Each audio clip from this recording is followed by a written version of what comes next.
Halo, selamat jumpa lagi dengan Tata Tutorial. Di video kali ini saya akan menjelaskan atau mensimulasikan teori dari hukum Kirchhoff 1 atau Kirchhoff Current Law. Kita lihat dulu nih teorinya. KCL ini berbunyi jumlah arus yang masuk ke sebuah simpul atau node sama dengan jumlah arus yang keluar dari simpul tersebut. Atau dengan kata lain, jumlah arus total dalam sebuah simpul sama dengan 0. Saya ambil contoh sebuah rangkaian dengan satu buah sumber tegangan dan 3 buah resistor yang disusun secara seri paralel. Di sini kita bisa melihat ada R1, R2, R3 dan ada I1, I2, I3. Dan titik ini merupakan simpul atau node-nya. Baik, secara pengukuran di laboratorium kita bisa melihat sumber tegangan ini bisa diganti dengan sebuah DC power supply ya. Kemudian pengukuran dari I1, I2 dan I3 bisa dilakukan dengan menggunakan sebuah ampere meter yang disusun secara seri. Misalnya contoh di sini mengukur I3 yang lewat R3. Begini cara pengukurannya. Berikutnya saya akan mensimulasikan melalui program LT Spice. Baik, kita mulai dari membuat skema baru. Pertama kita masukkan elemen-elemen dari rangkaian, yaitu yang pertama adalah sumber tegangan atau voltage. Ya, kita masukkan di sini sebuah voltage. Kemudian kita masukkan 3 buah resistor. Ya, kita sebut di sini R1, R2 dan R3. Baik. Nah, setelah itu kita lakukan wiring atau pengabelan. Ya.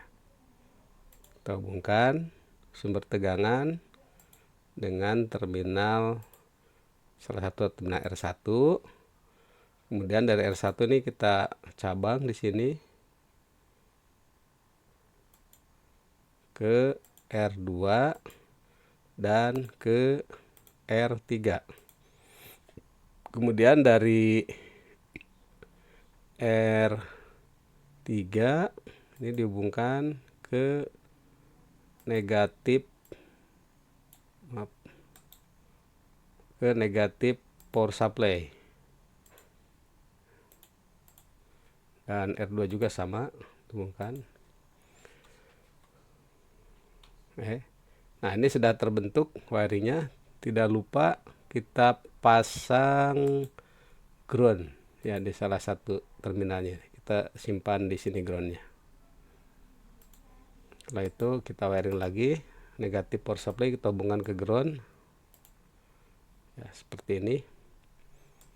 Kemudian di sini kita sudah bisa melihat ada sebuah node yang terdiri dari hubungan 3 kaki resistor R1, R2 dan R3. Nah, ini kita bisa dikatakan ini sebuah node atau simpulnya. Mungkin kita kasih label saja. Ini adalah node KCL. Node KCL. Ini saya kasih input. Oke. Nah, ini adalah node KCL.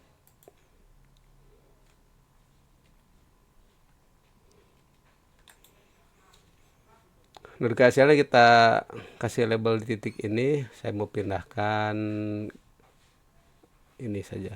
Saya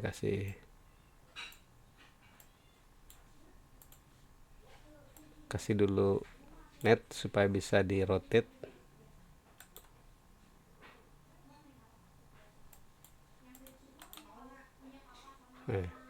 Nah, nanti ini saya rotate pakai Ctrl R. Nah, ini adalah node KCL-nya. Ini saya hapus dulu. Nah, berikutnya kita modifikasi nilai dari masing-masing komponen ini ya.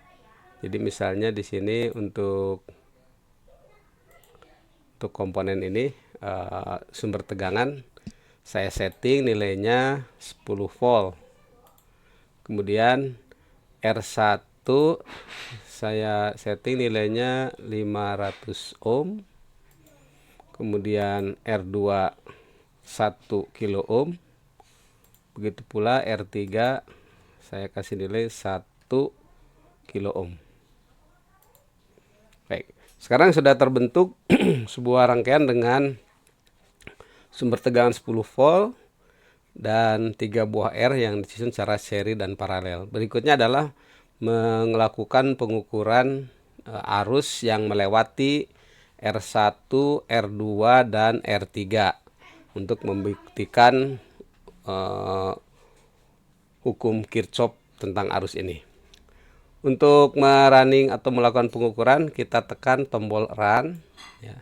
Kemudian stop time-nya saya masukkan nilai 1 second ya. Nah, ini sudah terbentuk. Nah, kita pertama akan mengukur besarnya sumber tegangan. Apakah sumber tegangan ini sama dengan 10 volt? Kita lakukan pengukuran dengan probe. Baik. Nah, ini sudah terbukti hasil pengukurannya 10 volt ya. Itu besar tegangan di sumber.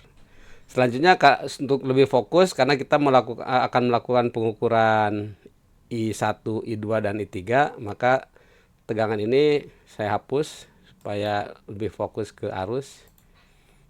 Ya, berikutnya saya ngukur besarnya arus yang lewat di R1. Nah, besarnya arus yang lewat di R1 adalah sebesar 10 mili ampere. Ini ada arus di R1. Kemudian arus yang ada di R2 kita klik. Nah, IR2 ini ya. Besarnya 5 mili ampere. Nah, IR2 ini yang berwarna biru. Kemudian kita ukur arus yang ketiga IR3 ini. Ini yang berwarna merah. Besarnya 5. Nah, jadi kita sudah melakukan pengukuran besarnya IR1 10 mili ampere, IR2 5 mili ampere dan IR3 5 mili ampere. Nah, balik kita ke teori tadi ya mengenai KCL ini. Nah, di sini kita bisa melihat ya bahwa arus yang masuk sama dengan arus yang keluar. Jadi tadi yang masuk di sini I1 10 mili ampere, I2 5 mili ampere, I3 5 mili ampere. Ini sudah terbukti bahwa I1 sama dengan I2 ditambah I3. Atau I2 ditambah I3 dikurang I1 sama dengan 0. Ya. Demikianlah simulasi ini sudah saya jelaskan dari awal dan terbukti hukum Kirchhoff tentang arus bahwa arus masuk dalam satu node atau simpul sama dengan arus keluar. Terima kasih sudah menonton video ini. Jangan lupa klik like dan subscribe jika Anda menyukainya.